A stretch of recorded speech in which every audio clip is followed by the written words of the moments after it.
Shalom Iye Belekim Wagwan. Me, your Elohim. Welcome back to EA's Garage. So, this time I was having symptoms that I thought was the gas pump or the fuel filter. If you don't know, Chargers, Magnums, they have a fuel pump and a fuel filter because they have two fuel pumps. One is a fuel sender on the passenger side, behind the passenger seat, underneath the rear passenger seat, and the other one's the fuel pump, which is behind the rear of the driver's side, rear driver's seat. Generally, your fuel sender goes bad. It's one with the level sensor that tells you how much fuel you have, and I had that go bad before. I had problems all summer long, and I couldn't track down what was causing it. I literally switched out everything. It's what led to me rebuilding the entire engine. All right, that's what led to the rebuild, was literally trying to track down why my car was stalling out. Ended up being the fuel sender. I replaced the fuel filter before, but it was a fuel sender. Now, brings me up to today. After fixing the car, putting it back on the road, drove 5,000 miles, and then had another issue with it. Oh, actually, I think I got that story. No, I got that story messed up. When I rebuilt the engine, I drove 5,000 miles. That's when I replaced the fuel sending pump. Now, put it back on the road. I was down for another 3 weeks trying to figure out what that was, but put it back on the road. And then recently, I started seeing some of the exact same symptoms with the gas, showing gas cap. I know the gas cap was sealed, brand new. I mean, that wasn't the problem, but it kept showing me gas cap. And it keeps sending, you get all the fuel air mixture type of codes. I didn't get any codes on mine, I don't know why.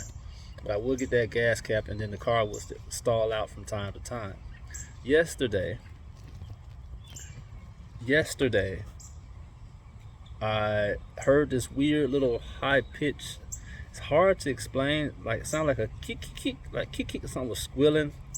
I thought I had spun a bearing. That's what originally put me down, was spinning a bearing. And I was scared me to death. But I kept driving, went uphill, and it went away, and I still made it to my destination. I drove some more, put it on the interstate. Still, power was there, everything was fine. But I still was like, I know I need to replace that fuel sending pump. I think it went bad again because I had all those symptoms before, right? Forgive my mouth. I got a tooth that's loose. It's making me, talk like this, it's flopping everywhere. So I stopped, and I'm getting ready to run into the store, and the car just shuts off. Like, it didn't stall out. It just literally just went from idling to just nothing, dead. And I was like, okay, still makes sense. I was already planning to replace the fuel sender. Go to start it, nothing. It's been completely dead. That's fine.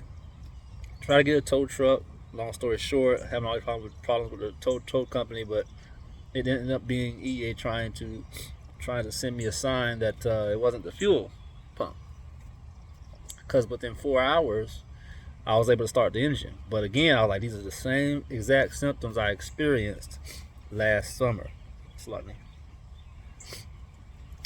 Not a cold, just heat makes me get sick sometimes. It was very humid in my house last night. I've always been built that way, so I'm not sick. My nose is just running. But so yes, the car started.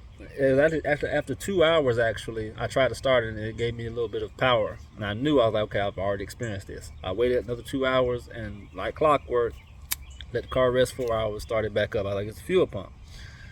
Fuel sender, being specific. Remember, fuel sender, fuel pump, two different things. You got two fuel units on your Magnum Charger Challenger 300s.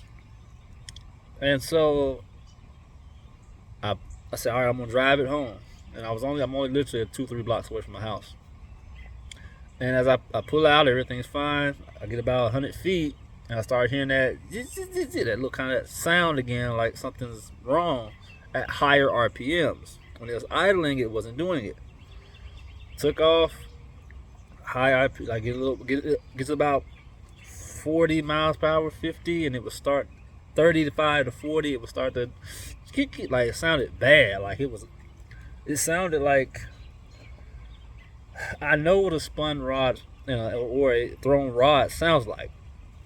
It's like a flat tire blowing out. It wasn't like that, but I was like, this can't be that. But because when I come down to 20 miles per hour or so, it wasn't there. It sounded horrible coming down the street. Got home, popped the hood, listened for a second. I didn't want to let it run too long in case it was something seriously wrong. I was like, man, that sounds like maybe a push rod or a broken spring. Sorry, I got this stories all jumbled up. It was actually a broken spring that recently put me back down after I fixed the fuel sending unit.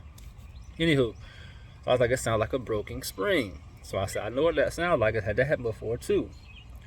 So I turned it off, began to take it apart. As you see right now, the broken spring last time was on this head, was an inclusion, which I think I did a video on it for y'all. I can't even remember at this point.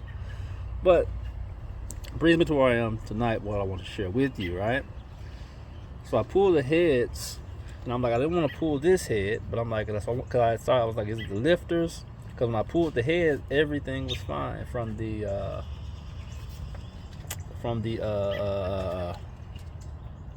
forgot what you call these, the valve spring lifter rails, right? Everything was fine. No broken springs on both sides. This head, no broken springs. But I noticed something. I'm going to go over here so I can show you better.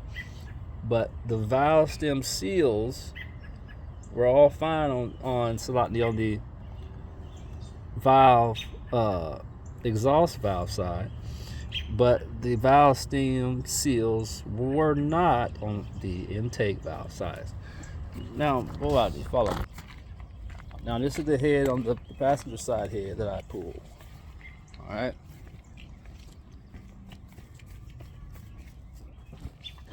Here, every single one looks like this. If you don't know, my Victor Reigns there, flat order, top of the line. Don't get no better than that. They're supposed to look like this. Big difference. Instead, they're looking like this. The whole top is torn off. The whole, hard to see it with the naked eye, but I've already measured it, and it's a significant difference. And what that does is it allows oil to seep into your combustion chamber, and that can give you all types of issues, misfires, even engine pinging and miscellaneous noises. That's why I looked up and I was happy to hear. I was like, okay, so that could be causing all those noises. Plus, you can examine your spark plugs. Now, this is what I want to show you. Look at this spark plug. Oil foul. Look at this spark plug. Perfect. The Tele2 spark plugs. So this confirms what I believe it is that the intake valve side leaking oil, while the exhaust valve side is not leaking any oil. All the blue ones that are inside here are perfect. The little spring on the top of them,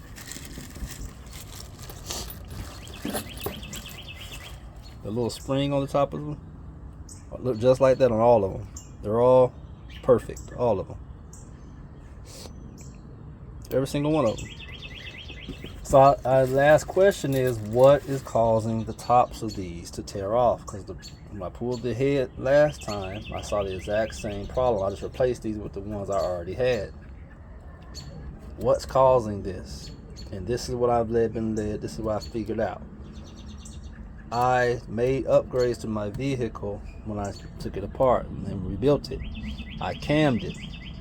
When you cam it, they suggested to me that you get these spacers to help with the I forget the word, but the power, the newfound power. These spacers set the right spring balance, and forgive me for getting the word, the exact technical terms, but you put those spacers on there to compensate for that. So I believe that these spacers, whatever little addition, I forget the exact measurements of these spacers, but whatever that new distance is, whatever that new distance is, combined with that, is pushing it up to that spring. So when that spring compresses, I believe it's damaging the top of that. It's ripping that valve stem seal off. That little spring is being ripped off. First I was afraid maybe it got into my engine, but I was like, wait, those springs are too big to get by the pistons. All my pistons have new rings. They can't get by those pistons. So more than likely it went out through the exhaust. But that's what I think is happening. It's causing the oil to keep leaking into the chamber. I've already cleaned up the other side, so I'm not going to show you that. You can tell by the spark plugs. Each spark plug looks like this. They're all oil fouled, but some of them were actually clean. Not all. These are 4 I pulled from here, but these were the 2 sides that were, these 4 here. No, these are the ones. These were the 2 that were dirty. So eventually these would probably have just followed suit. But I'm going to fix, what I got to do now is get on the phone with the technical team, see if we can figure out essentially, can I get a smaller valve, shorter valve stem, and that way when it's compressing, it won't rip off the top.